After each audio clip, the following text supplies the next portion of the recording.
بسم اللہ الرحمن الرحیم نحمدہ ونصلی علی رسول الکریم اما بعد علیکم بسنتی آقا دو جہاں صلی اللہ علیہ وسلم کی مبارک سنتوں پر عمل کرنا ہمارے لیے نہایت ہی ضروری ہے۔ اس سے پہلے کھانے کی، پینے کی، سونے کی مختلف سنتیں عرض کر چکا ہوں۔ آج لباس سے متعلقہ سنتیں عرض کرنی ہے کہ آقا دو جہاں صلی اللہ علیہ وسلم کا لباس کیسا تھا اور آپ نے کیسا لباس پسند فرمایا اور کیسا لباس پہنا ہے۔ اس میں سب سے پہلے جو آپ کے لباس میں آپ کے جو کرتے کا ذکر ہے، آپ صلی اللہ علیہ وسلم نے جو کرتا پہنا ہے وہ اس کی آستینیں یہاں کلائیوں تک تھیں اور گلا جو ہے وہ سینے کی طرف ایسے جیسے ہم لوگ بناتے ہیں، یہ آپ صلی اللہ علیہ وسلم کی سنت کے مطابق ہے۔ اور آپ صلی اللہ علیہ وسلم کا کرتا جو ہے وہ گھٹنوں سے نیچے نصف ساق یعنی پنڈلی کے آدھے تک ہوتا تھا لمبائی، آپ کے کرتے کی لمبائی۔ اور آپ صلی اللہ علیہ وسلم نے ہمیشہ تہہ بند باندھا ہے، لنگی باندھی ہے، لیکن آپ صلی اللہ علیہ وسلم نے آزار کو یعنی پجامے کو پسند فرمایا ہے، خریدا بھی ہے، پہنا بھی ہے، پسند بھی فرمایا۔ لیکن آپ صلی اللہ علیہ وسلم کی جو عادت مبارک تھی وہ تہہ بند یعنی لنگی باندھنے کی تھی، آپ نے ہمیشہ لنگی باندھی ہے۔ اور آپ صلی اللہ علیہ وسلم اپنے شانوں پر چادر بھی رکھا کرتے تھے۔ آپ کی چادر کی جو لمبائی ہے وہ 4 ہاتھ، 4 ہاتھ نہیں 6 ہاتھ، 6 ہاتھ اس کی لمبائی تھی اور 3 ہاتھ اور 1 بالش چوڑائی تھی۔ اور آپ صلی اللہ علیہ وسلم کی جو تہہ بند تھا، جو لنگی تھی، اس کی لمبائی جو ہے وہ 3 ہاتھ تھی اور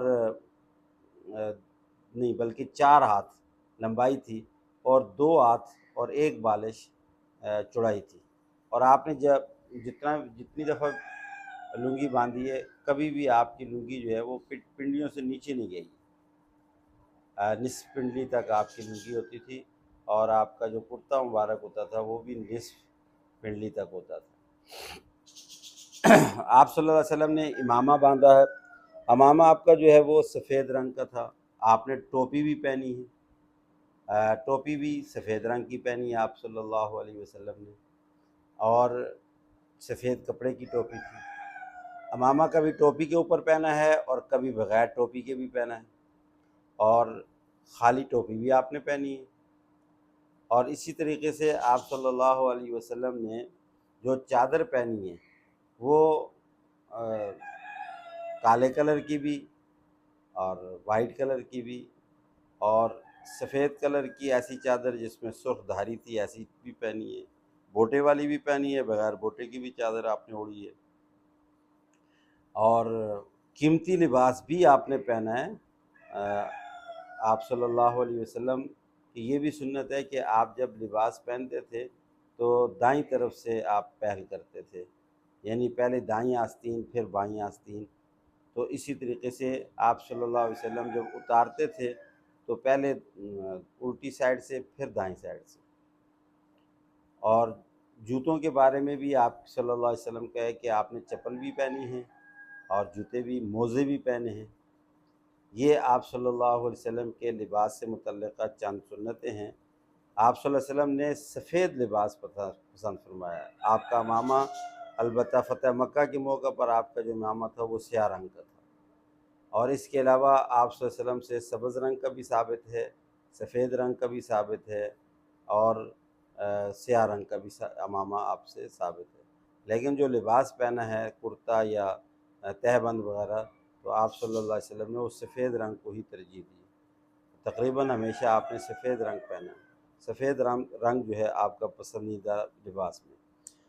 عورتوں سے متعلق آپ صلی اللہ علیہ وسلم نے سر سے لے کر کے پاؤں تک جو بڑی چادر ہے، ایسی چادریں پسند فرمائی ہیں اور عورتوں کو تلقین کی ہے کہ وہ تقریباً 1 بالش یا 1 ہاتھ تک جو ہے وہ زمین پر گھسٹتی تھی، لمبی چادر جس سے پورے کا پورا جسم بھی اور جس سے آپ چہرہ بھی پورا کا پورا ڈھنپا ہوا ہوتا تھا، اور اس کی سب سے بہترین صورت آج کل جو ہے وہ کھلے ابائے کی ہے، جو ابایا ایسا ابایا ہو جس میں جسم نظر نہ آئے، بلکہ کھلا ہو اور پورا سر سے لے کر کے پاؤں تک، اور پاؤں سے اوپر نہ ہو۔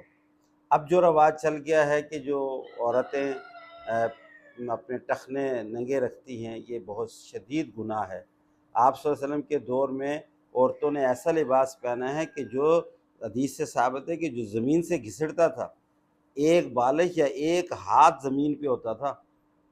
تو آج جو ہے وہ بالکل اس سنت کی مخالفت کی جا رہی ہے کہ عورتیں جو ہے وہ اپنے ٹخنوں کو ننگا رکھتی ہیں، جبکہ مردوں کو حکم یہ ہے کہ وہ ٹخنوں کو ننگا رکھیں اور ٹخنوں سے اوپر لباس ہو، اور عورتوں کو حکم یہ ہے کہ وہ ٹخنوں سے نیچے لباس ہو۔ تو آج اس کے بالکل برخلاف کیا جا رہا ہے، یہ غلط ہے۔ اللہ تعالی ہمیں اپنے پیارے آقا صلی اللہ علیہ وسلم کی سنت پہ عمل کرنے کی توفیق عطا